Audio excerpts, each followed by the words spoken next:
চোখের সামনে এবং সঙ্গে আজকে আমাদের এই মেলা প্রাঙ্গণে আমাদের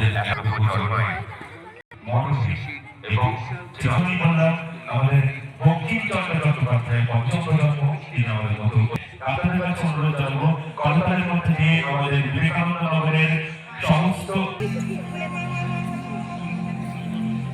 প্রগতির সকল সদস্য এবং সদস্যদের অনুরোধ জানাবো মঞ্চের পাশে আসার জন্য।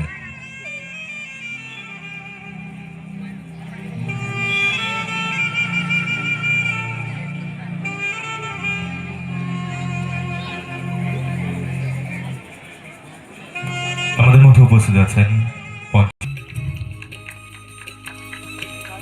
দেখিয়েছিলেন এই প্রগতির এই মেলা প্রাঙ্গণের পথটা দেখিয়েছিলেন তিনি। এর পরবর্তীতে জনাব হুমায়ুন শেখ, তাকে আমরা বরণ করে নেব।